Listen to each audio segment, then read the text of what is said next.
Oasis are back. The band mostly is back together. So today I'm going to do a drawing and I'm going to talk about why Oasis being back is so important to me. Firstly, how good is it seeing them back together? I don't think people really appreciate how important this band is to the fabric of the UK culture, pop culture, general UK culture. To still be as iconic as they are after 30 years is pretty impressive. To still have the amount of cultural relevance that they have, to still be main headline news after 30 years, to still be as recognisable as they are, to still have the pull that they have. It's impressive. It's not too much of a shock because the Gallagher brothers are who they are. That's what we've come to know. They still feel as relevant as they did when I was a kid. I wasn't around in the early 90s. I wasn't around in the mid 90s to really experience it the first time around. But they were always relevant when I was a kid. They've obviously still been relevant as I've gone through my teenage years. Slight drop off, I would say, at certain times. But they've always been there, and I don't know what the situation's like around the world. I don't know whether they are as relevant in other areas of the world. I don't quite think they are, but in the UK, it still feels like they are as relevant as they ever have been. Secondly, the set list that they've played. I'm recording this after the 2 Cardiff shows, but the set lists for both shows, I'm hoping that they do the same set list for everyone who gets the chance to see them. The set list is so good. Now, Oasis have always had the critics. Some people really don't like them. Some people love them, obviously. But there are people out there that do not like them. They don't like the music. They don't like the Gallagher brothers. They don't like what they stand for. They don't like their attitude. All these things, I'm pretty sure they'll be used to it by now. People who are Oasis fans are used to the critics and people not liking the band. But I think even the harshest of critics has to look at the set list and think, you know what, fair enough.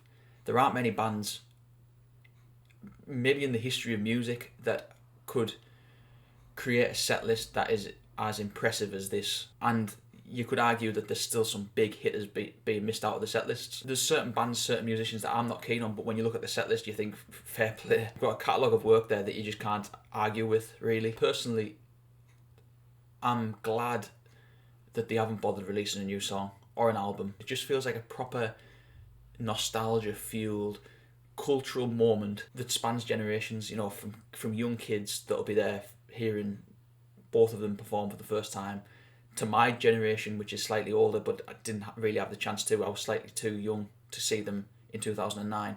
And then people that were there in the 90s, seeing them when they were just starting out, and then obviously on the career path that they've gone on. I'm kind of like, I'm not really bothered about them releasing music.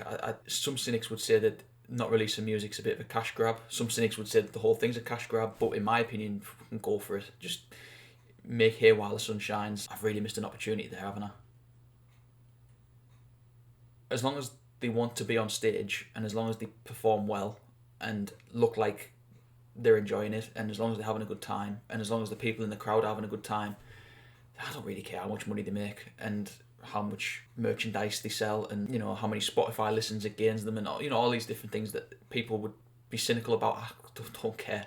As long as everyone's having a good time, then who fucking cares how much money they make? Personally, like Stone Roses got back together in 2012 and released a song in 2016. I think the intention was to make an album, and the album never came out. And the songs weren't bad. I don't feel like they were necessary. Maybe they were necessary to sell more tickets. Maybe they were necessary to sort of generate more hype around the shows. I just didn't feel like the new songs were really necessary. And if they've got no intention of being back together for long term, I can't see them still being together in 5-10 years. Oasis, I think this is I think they'll ride the wave of this and then maybe more solo stuff. So if they've got no intentions of really staying together as a band, then I don't really think there's any point in releasing new music. We've seen recently the Pulp have got back together after a long time and released new music, and that's gone down well, and I think it is possible to do, but I just don't know whether Oasis are in this for the long run, or whether it is just sort of riding the wave and and then going off and doing their own solo things again. I don't know.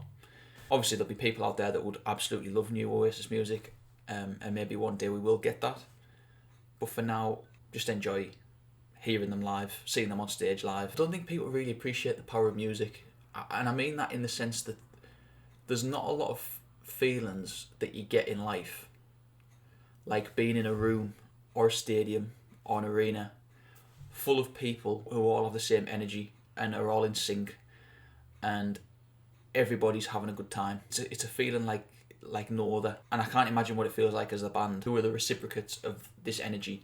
But as a member of the audience, if you're not into live music, I don't know what generates this kind of feeling outside of the live music scene. Maybe sport, I guess, would, but even then it feels slightly different. I think it's something that everyone, regardless of whether you're into music or not, should try and experience. The noise of a crowd cheering, the noise of a crowd singing back to the artist. It's an amazing feeling. People really love nostalgia. I love nostalgia. Honestly, I love nostalgia. I'm all for it, and I understand that it can be a dangerous thing. It can be a dangerous drug, nostalgia. But I feel like this Oasis reunion is giving us something that I think we've lost. And I don't know whether that's the sense of sort of community or togetherness or just generally having a good time. I think we've lost something. People would think that I'm talking about the 90s here, but I mean just 2009.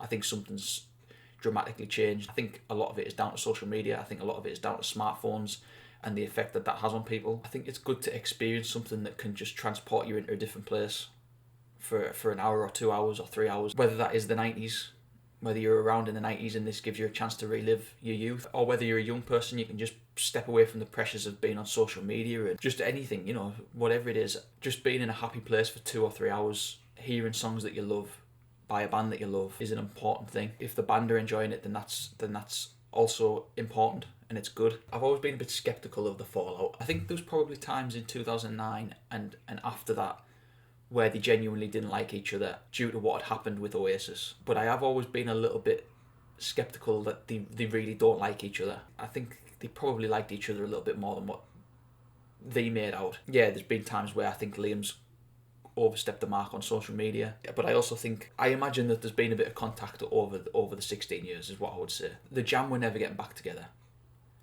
I don't think the Smiths will ever get back together. I can't see where Talking Heads get back together. Well, I can, but I don't think it'll happen. But Oasis, I think, was always going to happen.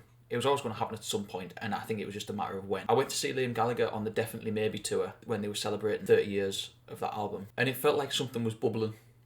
It felt like maybe this was the start of it. Maybe Noel saw the reaction to that tour and how successful it was and how popular it was, and maybe thought he wanted a bit of it. And it's quite unusual that the perception of them both started to shift, and that Liam seemed to connect with the younger fan base a lot more than Noel. They found something in Liam over the course of his solo stint from 2017 to now, because it always felt like Noel had the sort of upper hand. He was the one that was writing the music, he was the one that had the more successful solo career. And yeah, I wonder whether Noel just saw something and was like, well,